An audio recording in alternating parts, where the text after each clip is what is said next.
My name is Rhapstate and welcome back to Darkest Dungeon. If you're wondering why I'm saying welcome back on the first episode of a series, it's because we've done Darkest Dungeon on the channel before, in fact twice. First off was after the full release of the game, it was probably about 100 episodes long. Second was after the Crimson Court release for the Crimson Court DLC, and that itself was probably 100, 150 if I recall correctly. Good times were had. The reason I say this off the top is because I'm gonna be a little rusty, sure, but my fundamentals in the game are reasonable, I feel. So this isn't exactly a beginner's kind of look at the game. I will explain a fair few of the things as I go through them, at the very least in the initial episodes, just in case you haven't seen the other series, or just in case you haven't seen Darkest Dungeon played before. But for the moment, it's time to create our next estate. So, we had the Darkest Republic and then the Darkest Riptopia II, which were 160 and 111 weeks, respectively. The Darkest Riptopia II was also done in hard mode, which is Blood Moon, which is Stygian plus Crimson Court, right? So it's the hardest difficulty that the game has to offer by base without mods, unless, of course, you also go into every single mission by turning off all of the lights and going in pitch black.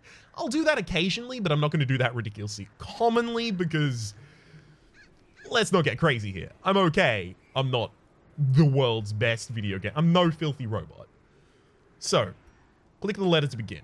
We'll do that. So, speaking of the DLCs, I've not played with Color of Madness, obviously. This is the Color of Madness series. The Color of Madness DLC adds a new farmstead region, as well as new quests, new monsters, and new treasures. It also activates 4 new district buildings in town. And I've also not played with the Shieldbreaker. The Shieldbreaker was released shortly after I completed my Crimson Court run. So the Shieldbreaker is a hero class to be recruited in your estate. It also contains several new monsters. So while being rusty, I'm also going to be completely unaware of the Shieldbreaker and whatever monsters are included in that. Just never seen him in my life. Is this your first estate? The Crimson Court increases the complexity and pressure of the campaign.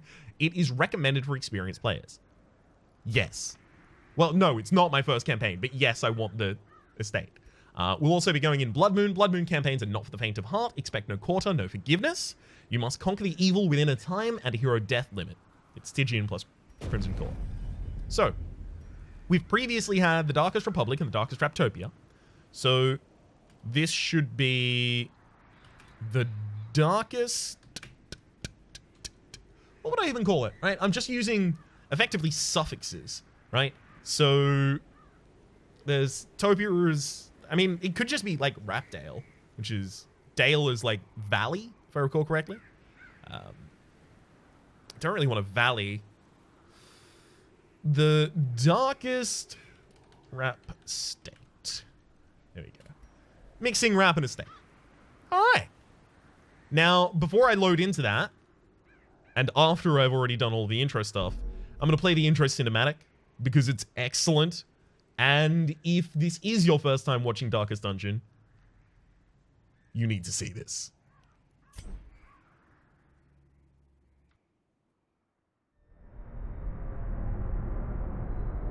Ruin has come to our family.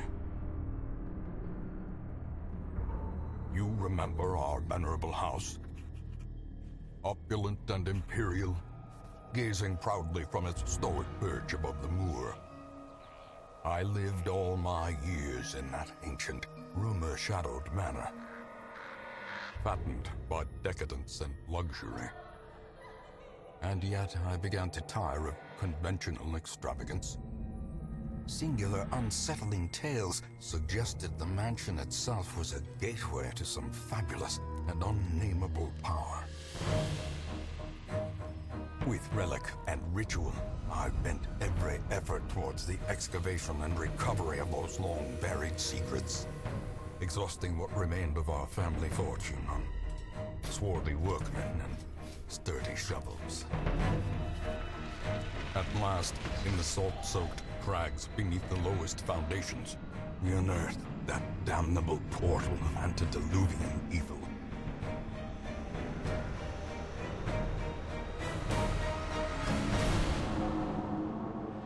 Our every step unsettled the ancient earth. But we were in a realm of death and madness.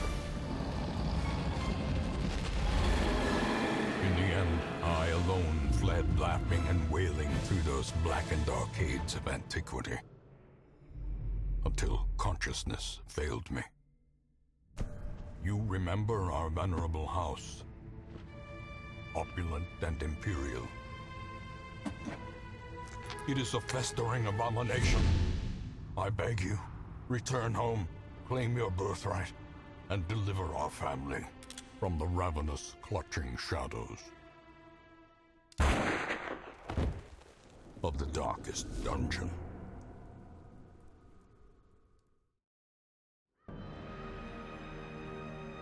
Did you hear that voice? Wang Jun is the narrator for this game, and his voice was so good that they made his role larger. He was originally just going to be the narrator, right? And then he became the ancestor, a baked-in character of the campaign just because of his voice. Oh, those dulcet, mellifluous tones. I love it. Let's get into our campaign. Oh, great, it deleted my state. Start campaign. Yeah, and then it was Rhapstate, I believe. Let's load in. Another cutscene, by the way. Enjoy.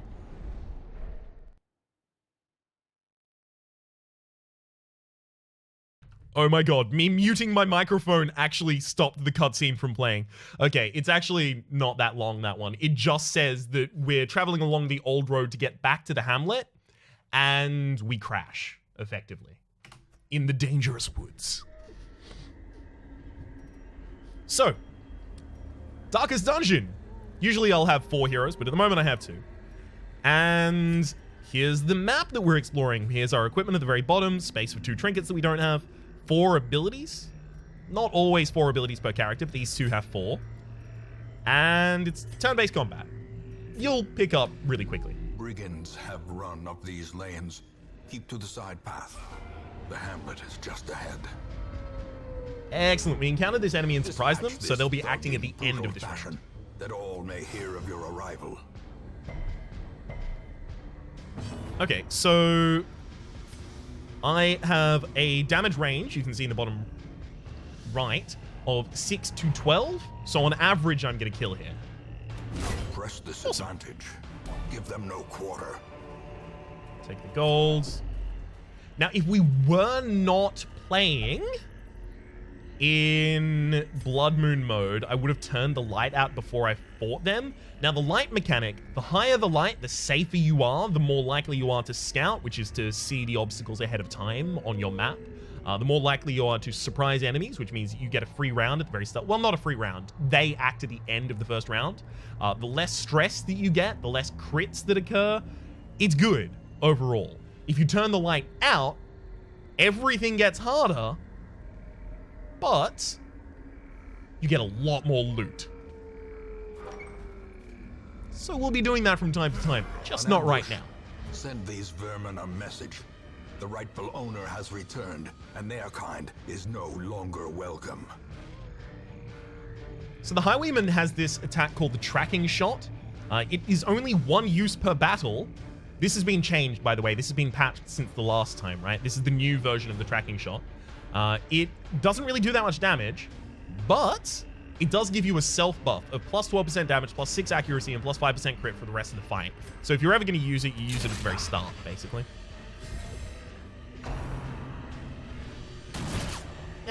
Wee bit of damage there.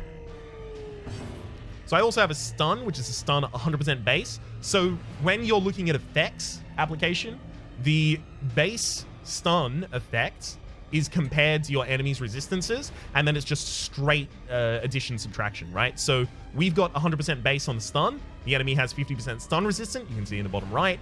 And if I were to hit them with the stun, it would be a 50% chance that they would take it. That's not good enough for me, in my own particular opinion. I also want to turn the torch back up a little bit, so I want to use the Bulwark of Faith. So I've marked myself, given myself a buff of plus 20% proc, which is protection, and also turn the light back up to the highest level, which is also going to increase the dodge of all of my characters. Nice, good crit.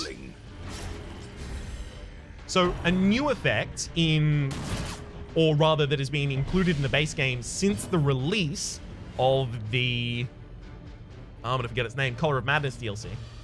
Is that when you crit, each character gets a different bonus. So the crit bonus that we got appears to be... We get +2 speed for an extra round. It's not even that good. Missed. Damn.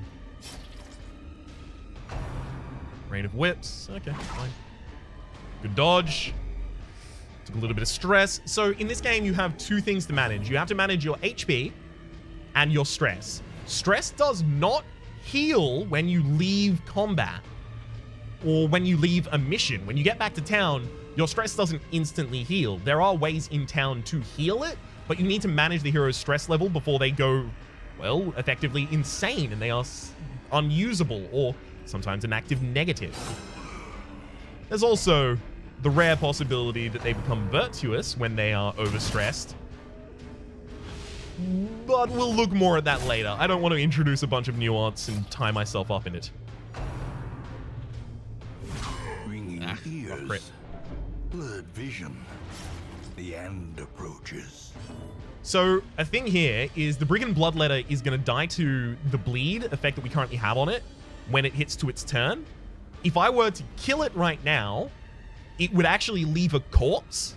But if I don't kill it, if I let it die to the bleed, it won't leave a corpse. And the corpse would be the same size as the Brigand Bloodletter, which would make it difficult for me to hit the Brigand Fusilier in the backline. So instead, I'm just going to avoid doing that.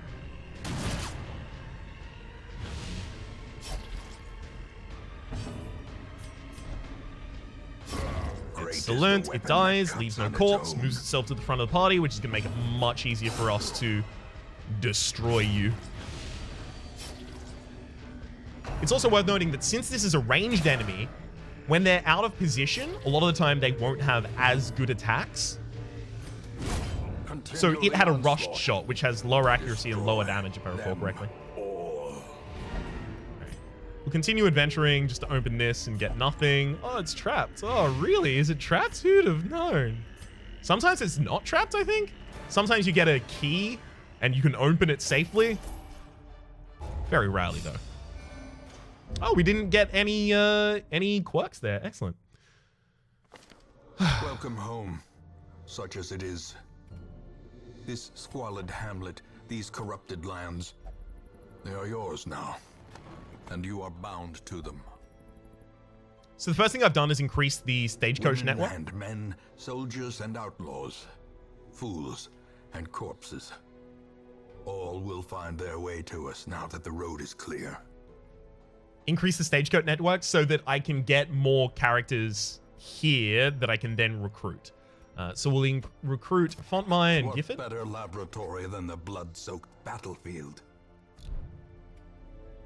Got anything to say about the vessel? Apparently not. Okay. So, Fontmire has Lazy Eye, -5 accuracy on range skills. That's unfortunate. But you also have Eagle Eye, so you get +5 crit on range skills. Unfortunately, that negative accuracy is pretty bad because most of your stuff is ranged.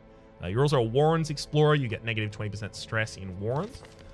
We've got Gifford, who's a Tippler, who will only drink. You're a Warren's Explorer, so you get 10% scouting chance in the Warrens. As well as Beast Hater, 15% extra damage versus beast and lowest stress versus beast. That's actually really good because the Warrens have beasts in them, right? So these will both be active around the same time. Also got Dismas, who has a hard noggin, plus 15 stun resist, as well as quick reflexes, +2 speed by base. Speed determines who goes first in combat. Speed is not a straight determination though. So if an enemy has 5 speed and I have 7 speed, I'm not always going to go faster than them. I believe the way that it works is you each roll a d8. So that's you roll between 1 and 8, right? And add that to your speed and then whoever has it higher, right? So it gives some variance. But also if you're 8 speed higher than someone, you'll always go faster than them. And then we have Reynard, who's a Warrior of Light, does 10% extra damage if your torch is above 75. He's also God-fearing, will only pray in town and for stress relief. And he's a kleptomaniac, is prone to stealing items. So this is the Hamlet. There's a couple of stress-relieving activities we can do here in the Tavern and the Abbey. However, we haven't unlocked those yet. So let's slow down and just go on our first mission. So anything I want to use the disease charm for, lower my dodge for disease resist, where there's very little chance of getting disease in these early missions. Probably not worth my time. So, I'm going to leave Reynard and Dismas named as they are, because I might want to try and take them on my final mission, just for some funsies. But, there is a thing that we do by tradition in Darkest Dungeon. And that is when a character does something above and beyond, they earn their name. At which point I will name them. And the naming process is a ritualistic kind of thing. A mecca of madness You'll see. and morbidity. Your work begins. So let's have a look at a character's stat screen. You can see Reynard prefers to be in the front two positions, and that's because Reynard's attacks are usable from the front two positions. You can see just below the attack, those two yellow dots means that if I'm in the front two positions, either of them, I can use it. It also shows the red dots for which positions I can target. So I can target the front two positions of our enemy's party. I can also target both of the front positions with the Zealous Accusation at the same time. And then this is, again, the front two. And Bulwark is not something that targets an enemy, right? So all of that is used to determine our preferred position and our preferred target. So we have Reynard that wants to be in front. We have Dismas, who wants to be either third or second in our party and is most potent at hitting the second target. We have Fontmai, who's fine in either of the back rows. And then we have Gifford, who's actually a little better forward than backwards. So I'll swap you two around. Gifford has that because she has Divine Grace as well as Dazzling Light. Illumination is triggerable from the third position. Excellent. All right, let's go into the runes. The cost of preparedness, measured now in gold, later in blood. True words were never spoken. You really need to prepare correctly for missions, otherwise you will be undersupplied and you will die. So we'll take Ace. I actually think I remember the combination you need to have here. 2 skeleton keys, 1 shovel, 1 holy water, no medicinal herbs. I think there's nothing that calls for medicinal herbs in this one. We'll take a stack of 8 torches, and we'll take a single stack of food. That'll do. Your first expedition into the ruins of your ancestry. Be curious. Be careful. Now, the first mission always has the same layout, so I'll know it. But after this, it's less deterministic.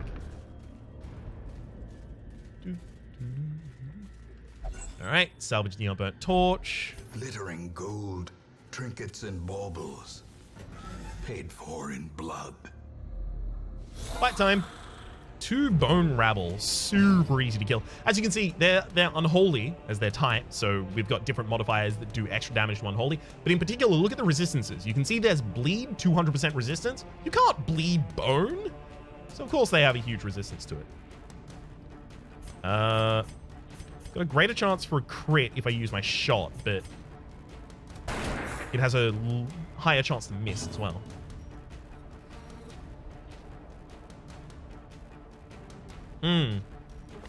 That's really annoying. You don't actually have Noxious Blast yet.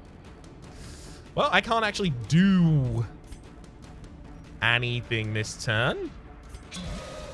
So instead, I'll buff an ally to give them plus 20% damage and plus 3 speed for the whole battle. Wow, that's a much better buff than it used to be.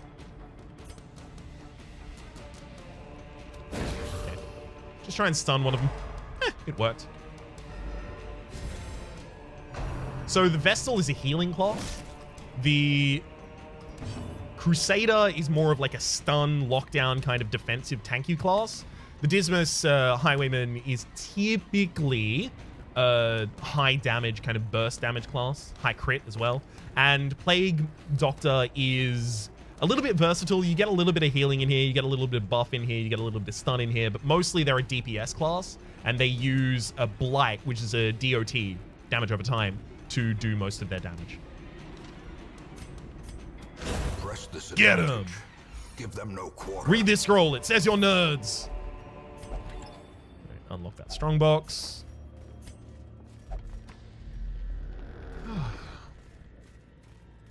an obstacle Even that we will the interact cold with our stone shovel. seems bent on preventing passage.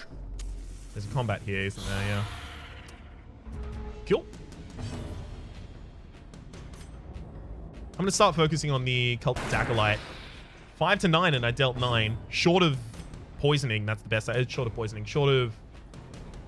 not poisoning, what's it called? I've forgotten, of course.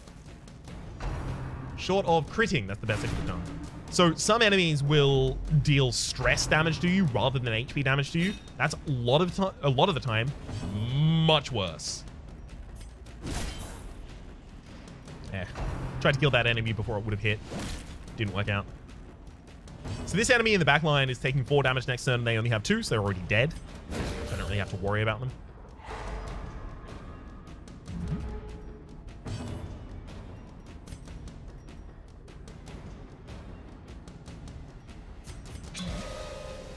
I'm going to buff the front liner basically just to do extra damage onto the Bone Soldier if I happen to go first.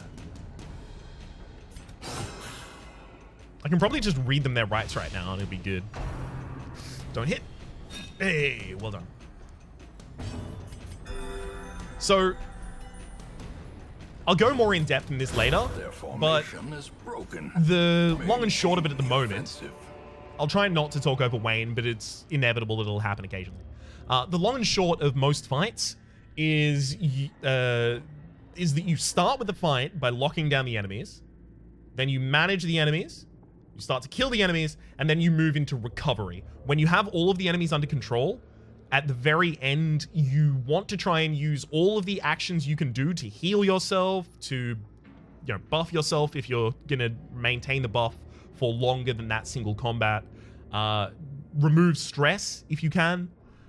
It's really important to do those because those negatives will stay with you from battle to battle unless. So you really need to be managing those at all times.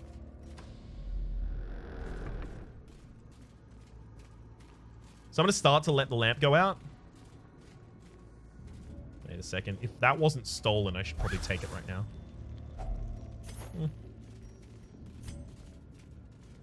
Do I want to do this fight on low light? Probably not. There's a fight in this room as well as a fountain. Oh, look, a fight in a fountain. Hey, we surprised him. Good thing we had highlight. Probably going to be in this fight for long enough for this to be significant.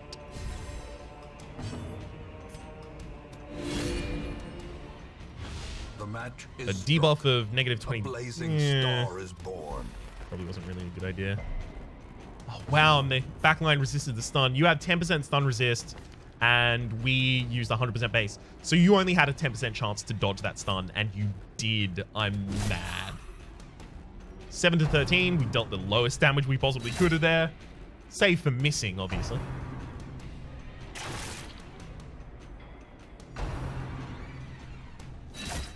Well, at least we didn't get crit. As the fiend falls, excellent. A faint hope blossoms. Wee bit of AoE. Oh, look, that actually also applied a debuff of crit receive chance increased. Nice. Confidence surges as the enemy crumbles. So at this rate, we'll probably just manage the Bone Arbalist in the backline and start healing ourselves up.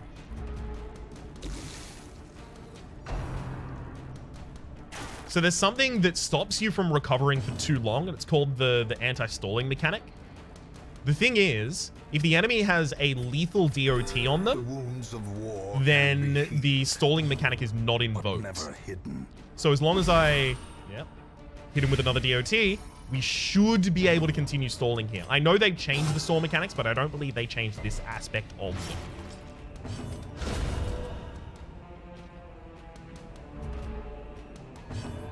Yeah, it definitely looks like they didn't change this aspect. Excellent. I'll use Bulwark of Faith just to get some extra torch.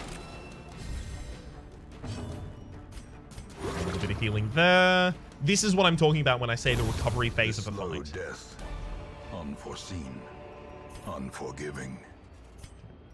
Let's resort ourselves. We'll have... This is a curio, by the way. You choose someone to interact with the curio, and then you choose what item, if any, they'll use to interact with it. We're going to be using Holy Water because it will allow us to heal as well as lower her stress by Divine Benefit. Now, this hallway has nothing good in it. So instead, I'm going to backtrack. Nice. Oh, and we surprised them. They've not got that much HP. We should be able to kill them all in the opening turn.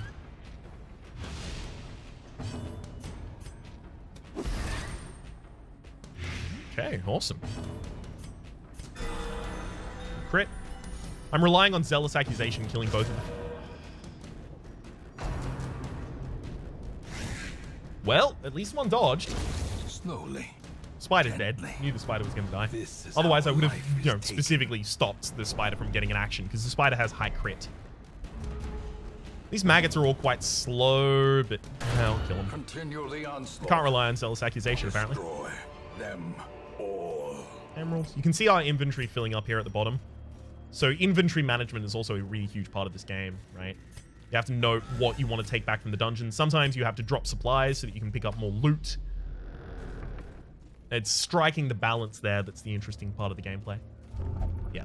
So this is kleptomania triggering. The enemy Reynard, just stole a bunch of stuff from me that I really would have liked to keep. Oh well.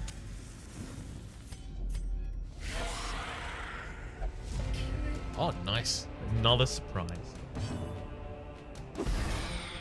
Not bad, not bad.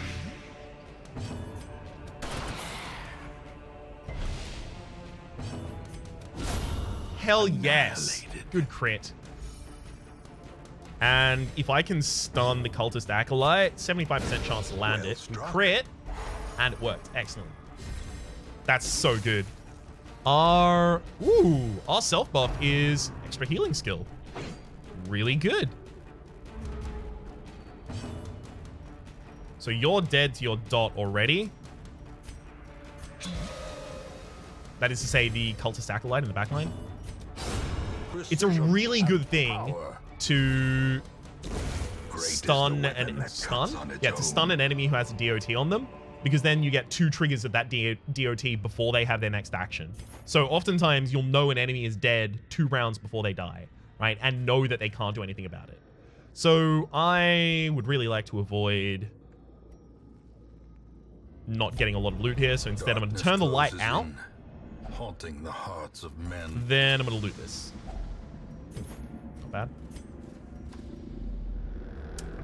I can do the rest of this in low light. Yeah, okay. Trap, nice. So if we'd scouted, we would have found that trap, and we would have had a chance to disarm it. So you can see, black as pitch, +4 stress, +3 to monster accuracy and damage, +4 to monster crits, +3 to the hero party being surprised, so they get a free round on us. But you also get +3 to loot and +3 to crit. So, you know, risk reward. You can't get surprised by a fight that you have scouted. That's a really important thing to know. Oh, we got a double scout there as well. Nice. You can't get surprised by a fight. Oh, don't you dare take it. That's actually not that bad. All things considered, you could have taken a lot more from me. But yes, since you can't get... That was a hunger check, by the way. This is why we have the food. Because if you can't feed the party there, they will take damage as well as stress damage. Quest is not complete. I have more that I want to do. This is why I took a shovel, because you always get a shovel earlier on in this. So, one's for the previous blockage, one's for this one, and then we have a combat in this room. Now, I can actually turn the light all the way back on before we go into the combat. The path is clear. We require only the strength to follow it. Perfect. Some great light there. I'm also actually going to target the Bone Courtier, because that Bone Courtier, number 1, is fast. Number 2, does stress damage. So we want to really target them down really quickly.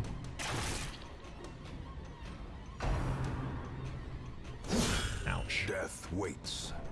Yeah, Dismas is on 4 HP. Great. As much as I want to stun, I should heal Dismas. Compassion is a rarity in the fevered pitch of battle. Didn't kill the Bone Soldier, unfortunately. But at the very least, it didn't target Dismas. All's good.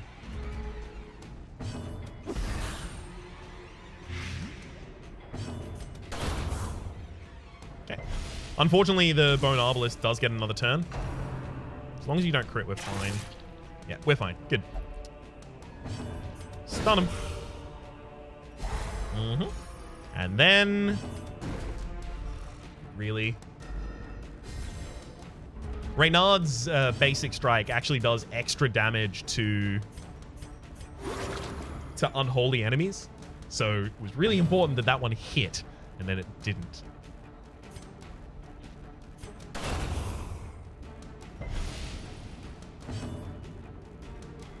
Now, unfortunately, since the enemy was stunned last round, it has extra 50% extra stun resist this turn, which means I only have a 25% chance to stun you, so I'm not going to go for it. Okay. Great, that's what I wanted. Okay, your bonus is extra protection. That's pretty good as well. Right. Success so clearly in view. So we'll turn the light back out before we loot. Merely a trick of the light. All right, and let's get out of here.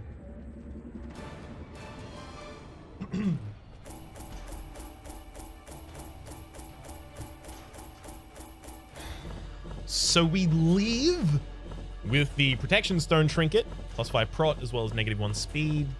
Probably not a great thing to be wearing. We also got a bunch of treasure. This just immediately gets transferred into money. And we got a bunch of heirlooms. Heirlooms are used to upgrade buildings in the Hamlet to make them more effective. And yeah, that went pretty well. So here we'll see the experience that everyone got, but also each of these is a quirk. Or sometimes more than one. Torn Rotator. Okay, so Reynard doing -5% damage on melee skills is not good. Dismas having fading is actually garbage. We really need to remove that as quickly as possible. But you're also balanced for move resist.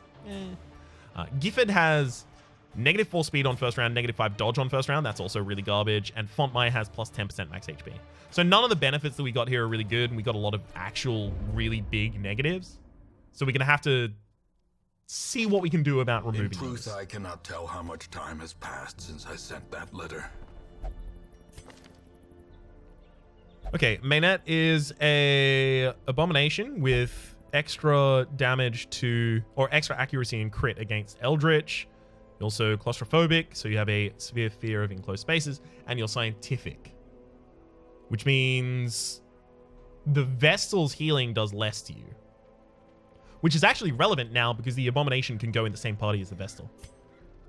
Couldn't before. Curious, obsessed with the acquisition of knowledge. We need to remove that. That's actually a really big negative. Also Resilient, as well as Meditator. Not bad. Resilient Meditator being stress heal is 10% extra on that character. And Meditator improves their stress reduction when meditating and also when camping. And Moncel is antsy. You get +20% stress when idle in town for a week. That's really bad. Well, I actually probably can't even take you. Luminous is pretty good. +2 speed, +5 dodge is like really good. And you also come previously with point blank shot already equipped. All right, I'll take all of you. Elusive, evasive, persistent. Righteous traits for a rogue. Because it doesn't cost anything to take them. And at any point, I can just go, all right, well, you're garbage now, and then dismiss them. This one is broken. All right. Not a bad start to a campaign. For the moment, my name has been Rhapstate. The name of the game has been Darkest Dungeon. Don't worry for those of you who are more experienced at Darkest Dungeon.